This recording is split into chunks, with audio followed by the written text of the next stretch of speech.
palace revolution. He had Roger Mortimer executed, and his mother Isabella was temporarily held under house arrest, but only temporarily, because she was his mother. She was also royal. She lived for another 28 years, so she had a happy life. And then for the first time, when he first took power in his own name, Edward III stated that his father had been murdered at Berkeley Castle in September 1327. And that has been the story for the last almost 700 years. But there is considerable evidence that, in fact, Edward did not die at all in September 1327, which is perhaps something that is new to you. But his half-brother, the Earl of Kent, was beheaded in March 1330, after he admitted that he had tried to free Edward from captivity at Corfe Castle in Dorset. So this is very strange, because this is 2.5 years after Edward had supposedly been murdered, or had at least died. And here was his half-brother being executed for trying to free him. So you wonder, what's that all about? That's very strange. And in January 1330, the Archbishop of York, whose name was William Melton, who had been a close friend and ally of Edward II, sent a rather remarkable letter to the Mayor of London, saying that Edward II was then alive and in good health and in a safe place. And the Mayor of London was a draper, so he provided cloth. And William Melton, the Archbishop, who is generally considered one of the greatest archbishops in English history, asked the Mayor of London to provide numerous provisions, clothes, boots, and money for the supposedly dead former king. And it seems from the letter which survives that their plan was to send Edward abroad somewhere, but we don't really know what that was about. And Melton was impeached before King's Bench for committing treason. Edward II's half-brother was executed for trying to free him. Dozens or even hundreds of other men were arrested and imprisoned, or they fled abroad. They had their lands and goods confiscated, apparently because they believed more than 2 or even 3 years after Edward II had died that he was still alive. And we have another piece of evidence that Edward II did not die in 1327. And it was a letter written in about 1338 by an Italian bishop called Manuel Fieschi. I don't know if perhaps some of you have heard of the Fieschi letter. But he wrote it to Edward III, and he explained in great detail how Edward II had escaped from Berkeley Castle in 1327 before he could be murdered, how he had fled to Corfe Castle in Dorset, and then gone to Ireland. And then after the execution of Roger Mortimer, he made his way over to the continent. He went to visit the Pope, John the 22nd, who then, the popes in the 14th century lived in Avignon in the south of France, not in Rome. From Avignon, Edward had made his way to Brabant, which is also in modern Belgium, where his nephew was the ruler. From Brabant, he went to Cologne, where he worshipped at the shrine of the Three Kings, which you can still see in Cologne Cathedral. And then he made his way south through Germany and over the Alps into Italy, went to Milan, and ultimately ended up in a hermitage a few miles from Milan, which is now called Sant'Alberto di Butrion.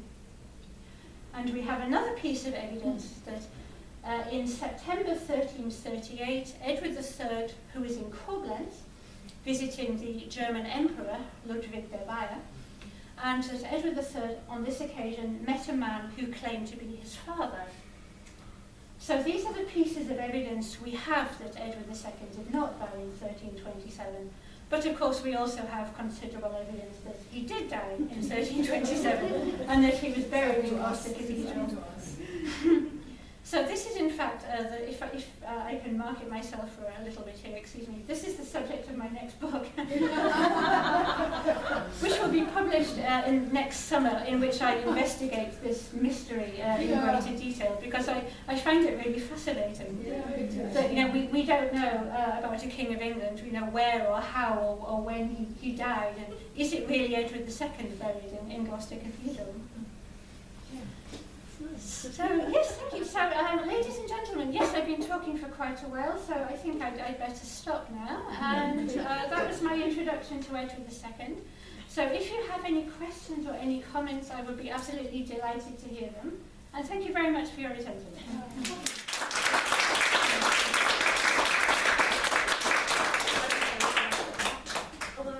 Yes, would you like me? Yeah, why don't they open up the coffee? No.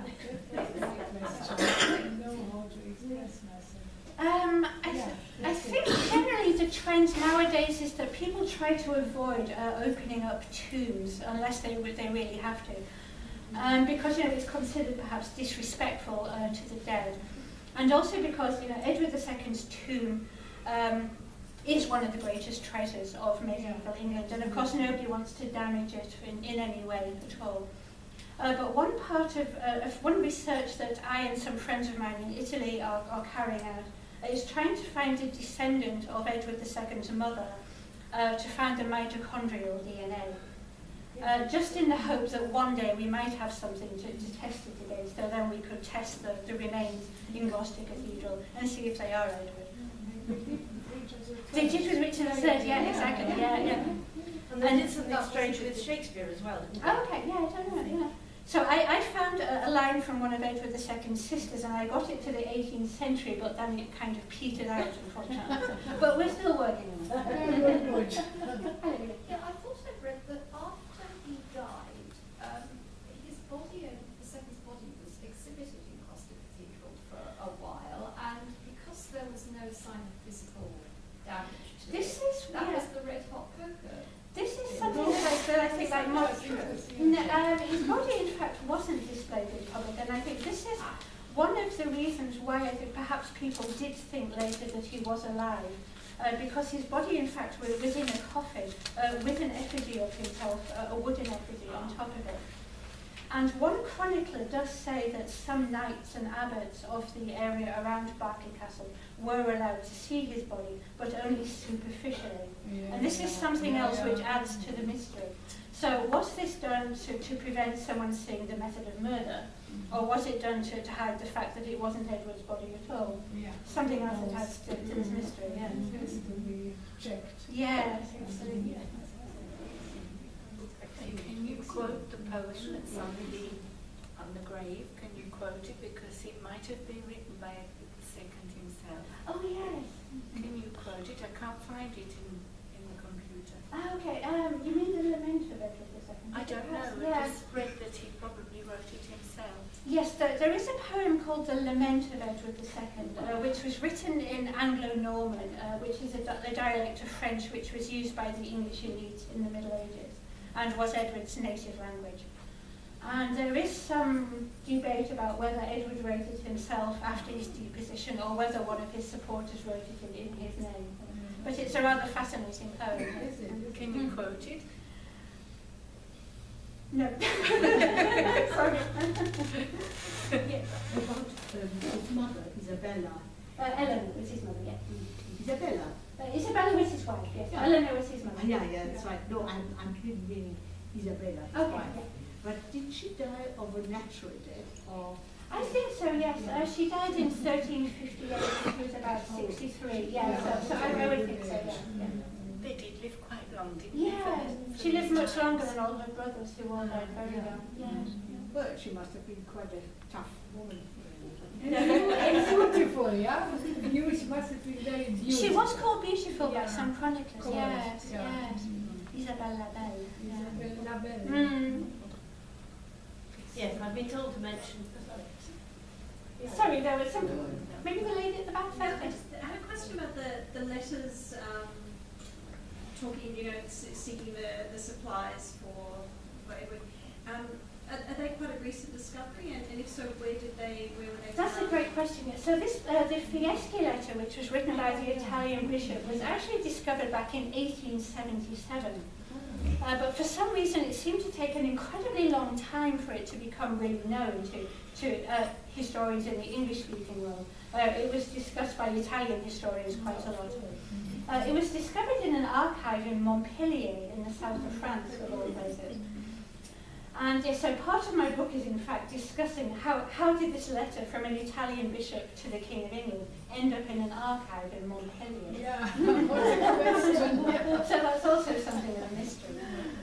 And the other letter from the Archbishop of York was first discovered in 1911 by a historian who didn't seem to realise the significance of what he'd found. And then it was found again in the early 2000s. It's in an archive in Warwickshire. And so it was first published, I think, in 2009. So it is pretty recent, yeah. Yeah. Sorry. Okay.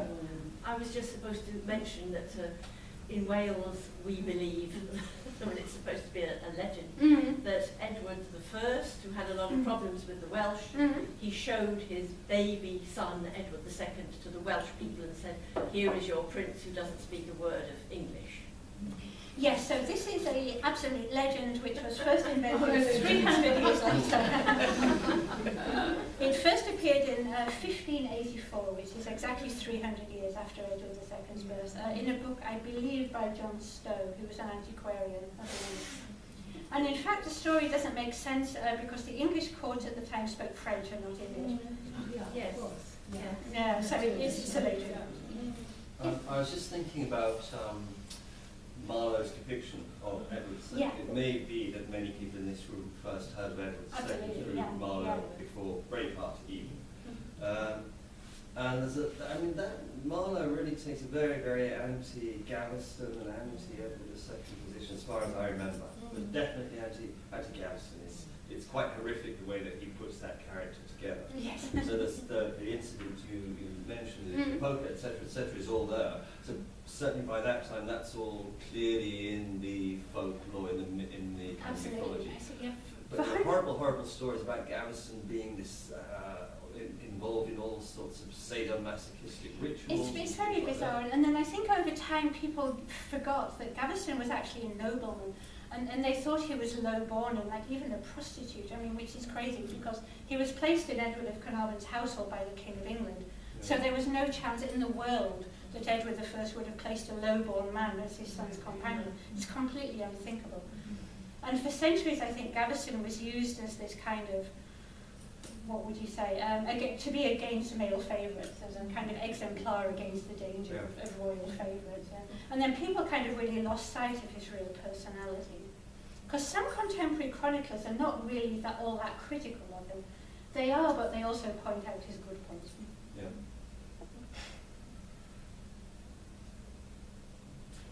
Were they of an age, the two boys? Well, yeah, one chronicler calls them contemporaries, but from my own research into Gaveston's family, I think it's likely he was somewhat older than Edward, perhaps 5 years or so. And that Edward I placed him in Edward II's household to be a kind of slightly older role model. Yeah, because Gaveston was an excellent soldier. I mean, he wasn't just some kind of like feeble court fop. He was an excellent soldier. He was an excellent champion jouster. So I think he was meant to be a role model for Edward, a little bit older. Yeah. The first time I heard this story, it was in a film in French TV about the cursed Les Rois Maudits. Yeah, from Maurice Druon. Yes, right, yeah. And it was a big film about this story, and I watched the Cursed Kings yes. in German for my husband. The Accursed King. Yeah. And it explained how started the war, the 100-year war between France and Spain and England. Yes. Because the three sons of Philip IV.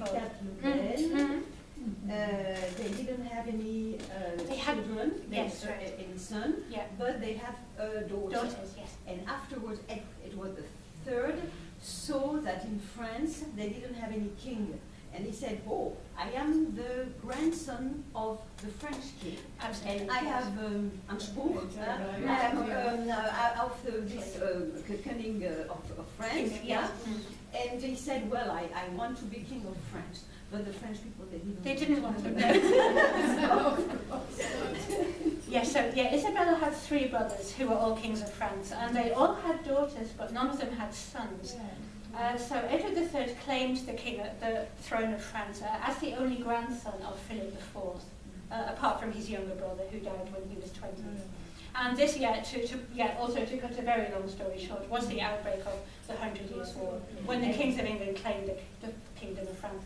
And the French people at that time, they explained that because Philippe IV, der Schöne, Philippe IV le Bel, he made a process of the Templiers, the Knights Templar. And he killed them after a 7 years process. Yes. Jacques de Molay would be burned. Yes. And the people said it's the Strafe, the punishment of God. Punishment of God. Yes. Because the kings, the 3 kings, don't have any son, and it's the reason it's a punishment of God. Yes. So Philip IV destroyed the Knights Templar, and in 1314 he had Jacques de Molay, the Grand Master, burned alive in Paris.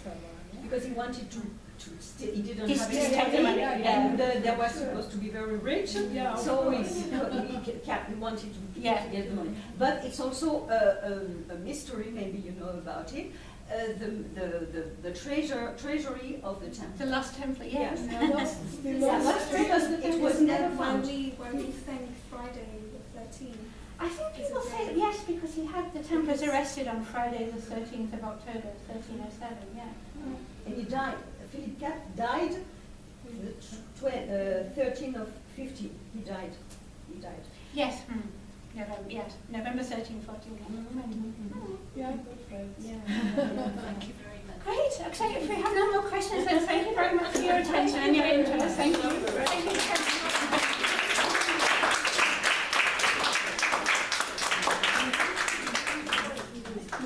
If you'd like to buy my book, they're on Amazon. I'm lazy to read. Every history things I understand that. I also only read it. I know.